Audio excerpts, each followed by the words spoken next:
मेरे साथ मंच पर उपस्थित महाराष्ट्र के महामहिम राज्यपाल श्रीमान रमेश बैस जी, महाराष्ट्र शासन के लोकप्रिय मुख्यमंत्री श्रीमान एकनाथ शिंदे जी, महाराष्ट्र विधानसभा के अध्यक्ष श्री राहुल नार्वेकर जी, महाराष्ट्र के सहकारिता मंत्री श्री दिलीप वालसे पाटिल जी, मेरे मित्र और महाराष्ट्र के उच्च और तकनीकी शिक्षा मंत्री श्री चंद्रकांत दादा पाटिल जी, मुंबई के ही विधायक और महाराष्ट्र के स्किल डेवलपमेंट के और इनोवेशन के मंत्री श्री मंगल प्रताप लोढ़ा जी, कुलपति महोदय डॉक्टर रविंद्र कुलकर्णी जी, सहकार भारती के अध्यक्ष श्री दीनानाथ ठाकुर जी, महामंत्री सहकार भारती डॉक्टर उदय जोशी जी और उपस्थित सभी देवियों और सज्जनों, आप सभी को गणेश उत्सव की बहुत बहुत शुभकामनाएं देना चाहता हूं। आज मेरे लिए एक प्रकार से सौभाग्य का विषय है कि इस देश के सबसे पुराने विश्वविद्यालयों में से एक ऐसे मुंबई विश्वविद्यालय में श्रीमान लक्ष्मणराव इनामदार स्मृति व्याख्यान में मैं सहकारिता विषय पर आप सबके साथ बात करने के लिए आया। सबसे पहले तो मैं मुंबई यूनिवर्सिटी का बहुत बहुत धन्यवाद करना चाहता हूं कि यहां पर लक्ष्मणराव जी के नाम से एक पीठ स्थापित की गई है जो उनके काम को और विचारों को इस यूनिवर्सिटी के विद्यार्थियों के माध्यम से युगों तक आगे ले जाने का काम करेगी।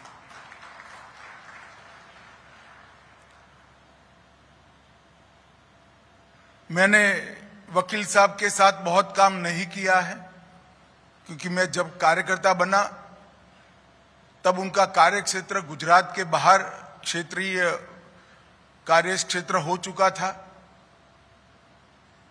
और उनकी तबीयत भी ठीक नहीं रहती थी। परंतु मैं गुजरात से आता हूं, अनेक कार्यकर्ताओं को जानता हूं जिन्होंने सालों तक लक्ष्मणराव इनामदार के साथ काम किया है, वकील साहब के साथ काम किया है। एक बहुत वरिष्ठ कार्यकर्ता ने इनके लिए एक शब्द प्रयोग किया था कि लक्ष्मणराव जी पारसमणि जैसे होते थे, सिर्फ लोहे के पास जाकर उसको स्पर्श करना होता था, सोने जैसा कार्यकर्ता बनकर वो अपने आप ही बाहर आ गया। महाराष्ट्र में जन्मे, गुजरात को कर्मभूमि बनाया, पूरा जीवन गुजरात के हर तहसील, हर गांव के अंदर, छोटे छोटे कस्बों के अंदर युवाओं के प्रेरणा स्रोत बने। कई क्षेत्रों के कई बड़े नेता और कार्यकर्ताओं का सृजन करने का सौभाग्य लक्ष्मणराव इनामदार जी को मिला। गुजरात के सार्वजनिक जीवन में जो सूचिता आज हम देख रहे हैं, उनके घड़े हुए, उनके तैयार किए हुए अनेक कार्यकर्ताओं ने उनके दिए संस्कारों के आधार पर गुजरात के सार्वजनिक जीवन को महिमा मंडित करने का काम किया है। और इसीलिए मैं मानता हूं, मैं तो गुजरात से ही आता हूं, गुजरात का सार्वजनिक जीवन आज सूचिता से युक्त है। इसमें वकील साहब का बहुत बड़ा भारी योगदान है, इसको कोई नकार नहीं सकता। जब उनको सहकारिता क्षेत्र का काम दिया गया, सहकार भारती की स्थापना हुई, उस वक्त उनका सहकारिता से कोई स्नान सूतक का संबंध नहीं था। देश भर के सहकारिता क्षेत्र के प्रमुख नेताओं में आज लक्ष्मणराव जी को सभी लोग आदर के साथ याद करते हैं, मगर ये सभी नेताओं में स्वयं लक्ष्मणराव अकेले एक ऐसा नेता थे जो किसी भी सहकारिता समिति के ना सदस्य थे ना पदाधिकारी थे, फिर भी सहकारिता क्षेत्र में उनका योगदान बहुत बड़ा था। एक भी सहकारिता समिति में वो सदस्य नहीं थे, एक भी सहकारिता समिति में वो चुने हुए प्रतिनिधि नहीं थे, मगर सहकार का तत्व, सहकार के सिद्धांत और सहकार के क्षेत्र के अंदर जो व्याप्त बुराइयां हैं उसको सत्व को जागरूक करते हुए किस तरह से दूर करना, इसके लिए अंतिम सांस तक सरकार भारती के मार्गदर्शक के रूप में उन्होंने काम किया और इसका ही नतीजा है कि आज सहकार भारती एक अलग आयाम के साथ यहां खड़ी हुई दिखाई पड़ती है। वकील साहब वैसे तो पुणे के पास के खटाव गांव में जन्मे, पढ़ाई लिखाई भी महाराष्ट्र में ही हुई, मगर कोई व्यक्ति निस्वार्थ जीवन कैसे जी सकता है और जीता है तो किस प्रकार की सुगंध की निर्मिति करता है, उसको देखना है तो आप गुजरात में चले जाइए और सार्वजनिक जीवन में काम करने वाले लोगों से वकील साहब के बारे में पूछिए तो वो बताएंगे कि वकील साहब का योगदान कितना बड़ा है। उन्होंने अनेक लोगों के जीवन में जीवन का उद्देश्य भी दिया, उद्देश्य को प्राप्त करने का हौसला भी दिया और उद्देश्य को प्राप्त करने के लिए सच्ची राह से कभी भी चलित नहीं होने का साहस भी लक्ष्मणराव इनामदार ने दिया।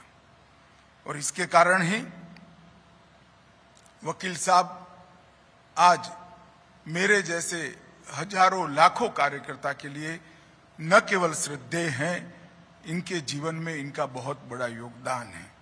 तो मैं आज इस अवसर पर मनपूर्वक वकील साहब के सहकारिता क्षेत्र में और वकील साहब के कार्यकर्ता घड़ने में, जो सार्वजनिक जीवन के कार्यकर्ताओं को घड़ने में जो योगदान रहा है, इसको मनपूर्वक प्रणाम कर कर मेरी बात की शुरुआत करना चाहता हूं। मित्रों, आज यहां पर मुझे बताया गया कि बैंकिंग क्षेत्र से जुड़े हुए बहुत सारे अग्रणी लोग यहां पर उपस्थित है, शिक्षाविद भी है, नीति निर्धारण करने वाले लोग भी हैं। मैं आज यहां पर सहकारिता के बारे में बात करने आया हूं। भारत में सहकारिता आंदोलन कोई नया नहीं है।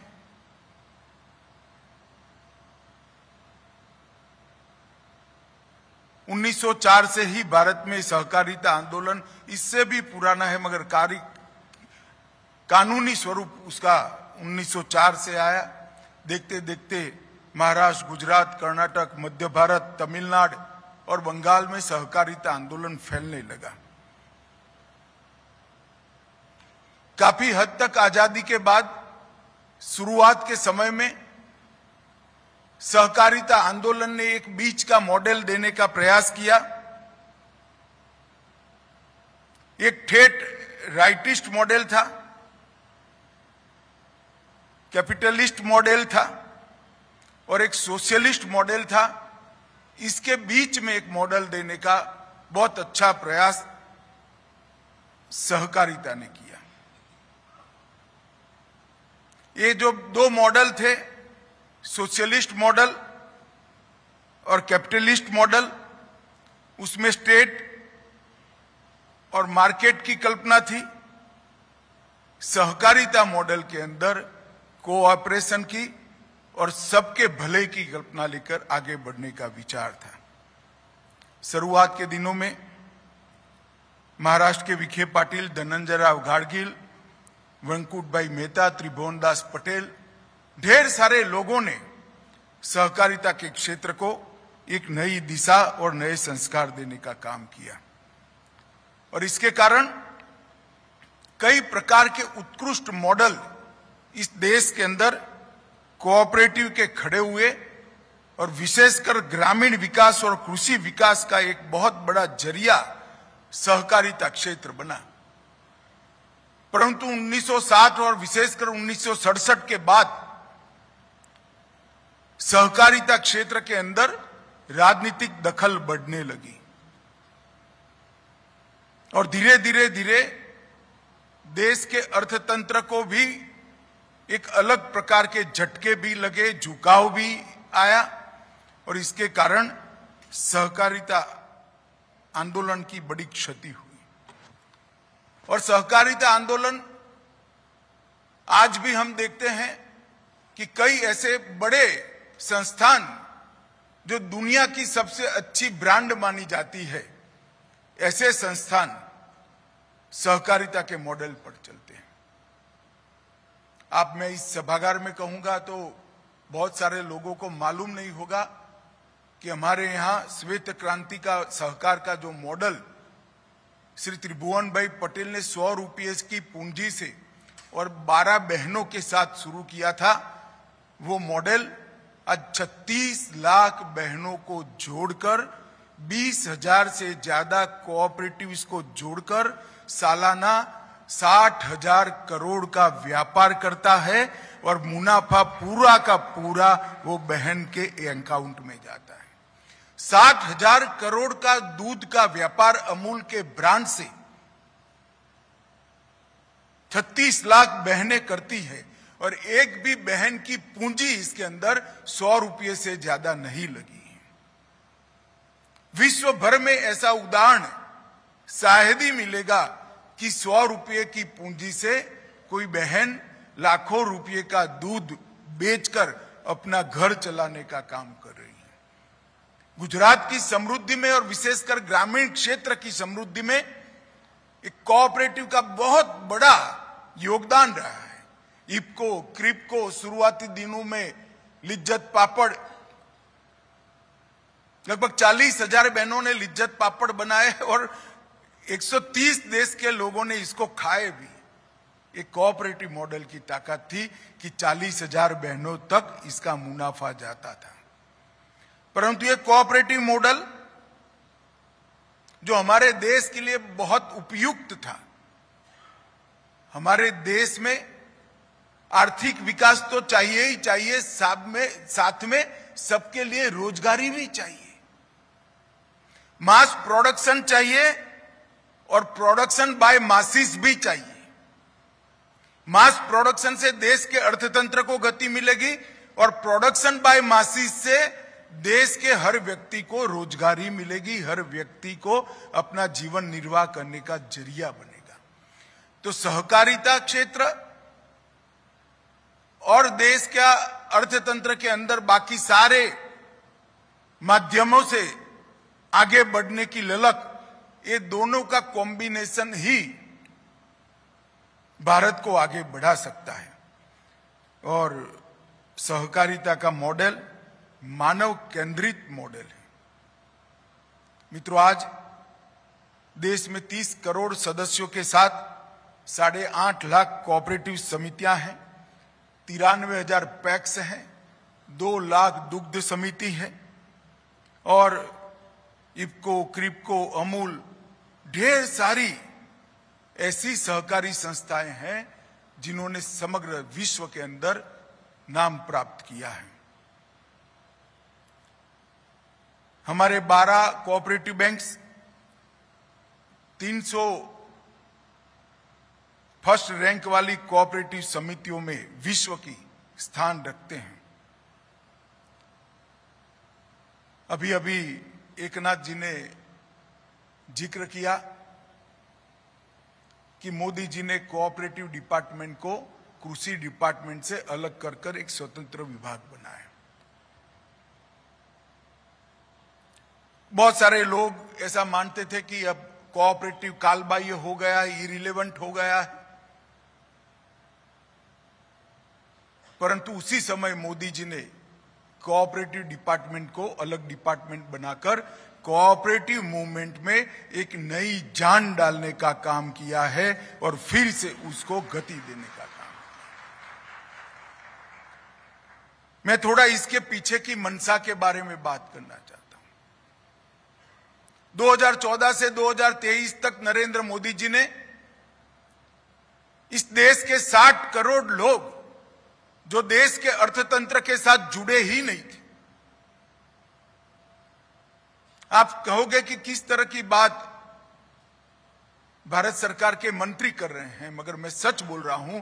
2014 तक इस देश के 60 करोड़ लोग देश के अर्थतंत्र के साथ जुड़े ही नहीं थे, क्योंकि 60 करोड़ लोगों के पास परिवार में, खुद का छोड़ो, परिवार में एक भी बैंक अकाउंट ही नहीं था। तो एक प्रकार से इनफॉर्मल इकोनॉमी के तहत वो जीते थे, कुछ कमा लेते थे, खर्च कर देते थे, खाते थे, आगे का भगवान जाने। न इनके जीवन में कोई सुरक्षा थी, न स्थिरता थी, न स्वप्न थे। इस 60 करोड़ लोगों को मोदी जी ने 9 साल के अंदर बैंक अकाउंट दिया, खुद का घर दिया, घर में पीने का पानी दिया, घर में बिजली दी, घर में गैस दिया, घर में शौचालय दिया, हर व्यक्ति को 5 किलो अनाज प्रति माह मुफ्त देकर उसको खाने की चिंता से मुक्त कर दिया। ये 60 करोड़ लोगों को 5 लाख तक का पूरा स्वास्थ्य का खर्चा नरेंद्र मोदी जी ने फ्री ऑफ कॉस्ट कर दिया। और अचानक ही ये 60 करोड़ लोगों के जीवन में एक नई ऊर्जा का संचार हुआ। पीढ़ियों से जिनका जीवन कल मैं क्या खाऊंगा उसमें बीतता था, आज उसकी खाने की चिंता समाप्त हो गई। उसका जीवन में कहां रहूंगा इसमें बीतता था, इसकी रहने की चिंता समाप्त हो गई। उसके घर में गैस, बिजली आ गया, शौचालय आ गया, स्वास्थ्य की चिंता भी समाप्त हो गई। अब वो क्या करे? बैंक अकाउंट मिल गया, अर्थतंत्र के साथ जुड़ गया, और ये 60 करोड़ लोग अब देश के विकास के अंदर कंट्रीब्यूट करना चाहते हैं, योगदान करना चाहते हैं, मगर पूंजी नहीं है, उनके पास पैसा नहीं है, तो योगदान कैसे करेंगे? इनके पास पूंजी नहीं है, परंतु पहले जो खाने पीने में पैसे जाते थे, दवाइयों में पैसे जाते थे, थोड़ा बहुत बच्चों को पढ़ाने में जाते थे, ये सारे पैसे बचकर थोड़ी छोटी सी पूंजी बनी है।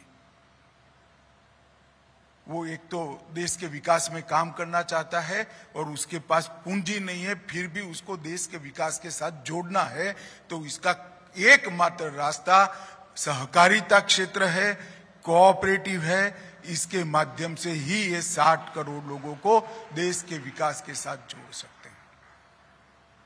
सहकारिता क्षेत्र ऐसा है जिसमें बड़ी पूंजी वाले बड़े बड़े उद्योगों की स्पर्धा छोटी पूंजी वाले हजारों लोग इकट्ठा कर सकते हैं और मुनाफा हर व्यक्ति के पास जा सकते। मैंने जैसे पहले कहा, अमूल का मॉडल, किसी भी महिला ने 100 रुपये से ज्यादा नहीं निकाला, मगर 36 लाख महिलाएं हैं और वो मुनाफा करने लगा, तो आज 60,000 करोड़ रुपए का व्यापार वो 100 रुपये की पूंजी से करते हैं। तो 60 करोड़ लोग जो देश के अर्थतंत्र के साथ जुड़े ही नहीं थे, वो 60 करोड़ लोगों को देश के अर्थतंत्र के विकास के अंदर योगदान करना है, वीमेन लेड डेवलपमेंट को आगे बढ़ाना है, ग्रामीण विकास को महत्व देकर गांव से शहरों की ओर भगने की गति को कम करना है और हर व्यक्ति को देश के अर्थतंत्र के साथ जोड़ना है। तो cooperative is the only model जो छोटे से छोटे व्यक्ति को छोटी पूंजी के साथ देश के विकास में योगदान करने का काम करा सकता है। इसलिए मोदी जी ने कोऑपरेटिव डिपार्टमेंट की स्थापना की और आज मैं विश्वास से कह सकता हूं कि ये कम समय के अंदर ढेर सारे परिवर्तन भारतीय जनता पार्टी की नरेंद्र मोदी सरकार ने कोऑपरेटिव के माध्यम से ग्रामीण अर्थतंत्र और देश के अर्थतंत्र को गति में लाने के लिए किए हैं।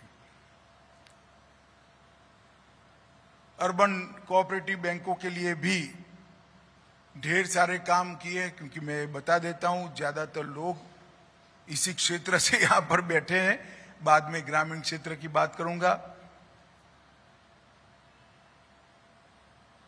सेटलमेंट का प्रॉब्लम था,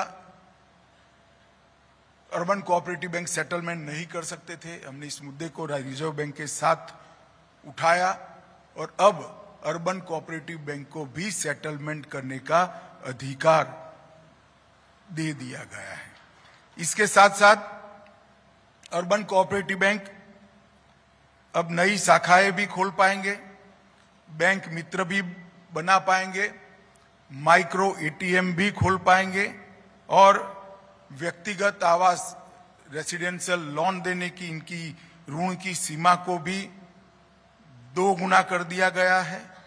और इसके साथ साथ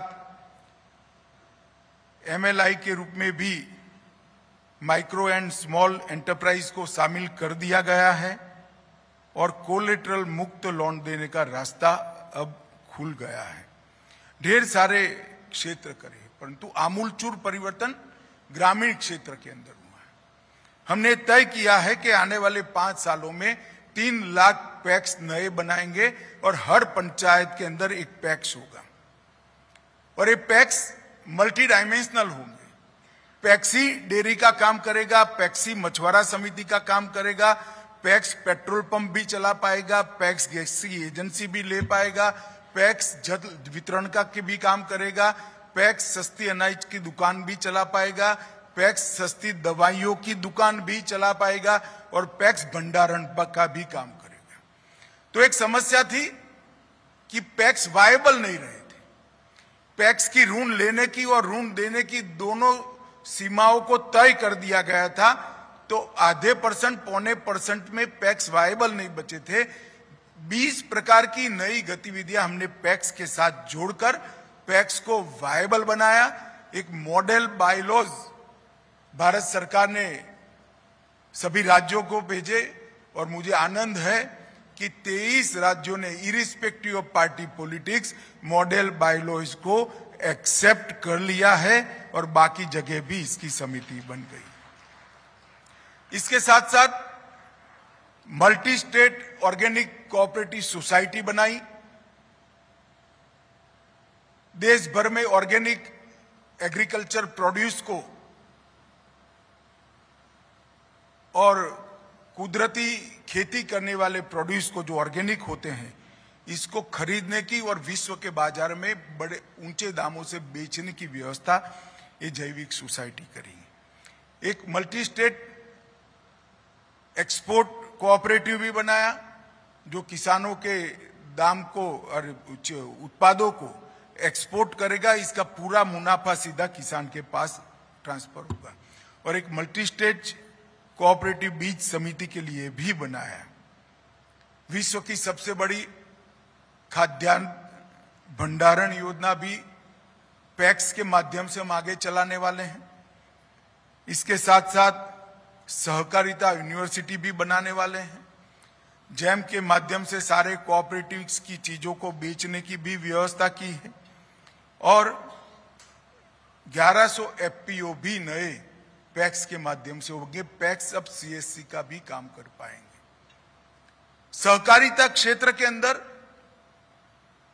ट्रेनिंग के मॉड्यूल को भी हमने आमूल चूर परिवर्तन किया है और नई बनने वाली सहकारिता यूनिवर्सिटी के साथ इसको जोड़कर चाहे बैंकिंग हो, चाहे डेयरी इंडस्ट्री हो, चाहे स्टोरेज हो, चाहे मार्केटिंग हो या एग्रीकल्चर फाइनेंस हो, हर क्षेत्र के प्रोफेशनल कोऑपरेटिव कंसेप्ट को समझने वाले प्रोफेशनल्स पैदा करने का काम ये हमारी नई सहकारिता यूनिवर्सिटी करेगी।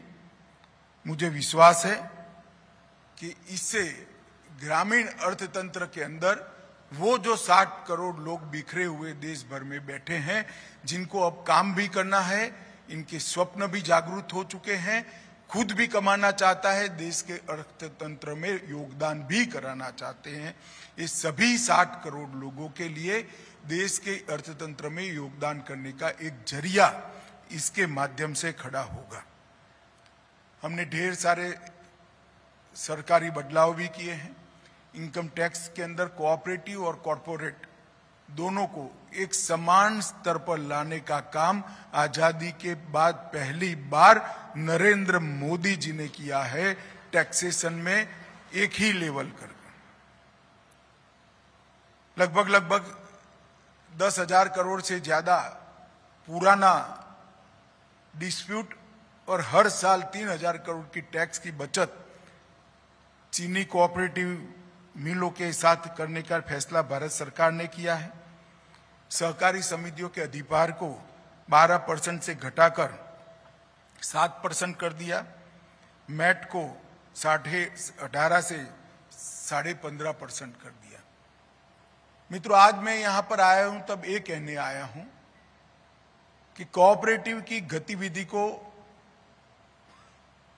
अगर हम समय के साथ बदलकर आधुनिक से आधुनिक टेक्नोलॉजी को कोऑपरेटिव क्षेत्र आत्मसात कर आगे बढ़े तो मुझे पूरा विश्वास है आज के समय में भारत जैसे देश में रोजगारी के साथ अर्थतंत्र के विकास का इसके बड़ा और अच्छा तरीका और कोई नहीं है। इसलिए हमने सभी पैक्स को भारत सरकार के खर्चे से कंप्यूटराइज करने का काम किया है। इसका सॉफ्टवेयर और उसका लेगेसी डेटा भी भारत सरकार के खर्चे से कंप्यूटर में डालकर पैक्स को आगे पर कंप्यूटराइज कर चलाने की पूरी व्यवस्था भारत सरकार ने की है। आने वाले दिनों में सहकारिता क्षेत्र के अंदर, कोऑपरेटिव क्षेत्र के अंदर ढेर सारे नए कदम उठाए जाने वाले हैं। मैं आज यहाँ पर जो कोऑपरेटिव क्षेत्र से जुड़े हुए लोग हैं, इन सभी को यही कहने आया हूं कि आप गलती से भी ऐसा मानकर मत चलिएगा कि कोऑपरेटिव इरिलेवेंट हो चुका है। मैं आपको विश्वास के साथ कह सकता हूं कि कोऑपरेटिव का भविष्य और उज्जवल होने जा रहा है और विश्वास के साथ सहकारिता क्षेत्र ने आगे बढ़ना है और इस देश के 60 करोड़ लोगों को देश के अर्थतंत्र के साथ जोड़ने का पुण्य कार्य हमने करना है। मैं एक बार फिर से मुंबई यूनिवर्सिटी के कुलपति और कुलाधिपति दोनों का हृदय से धन्यवाद करना चाहूंगा कि लक्ष्मण राव इनामदार व्याख्यान माला के अंदर आज मुझे यहाँ कर कोऑपरेटिव आज के संदर्भ में इस विषय पर बोलने का आपने मौका दिया।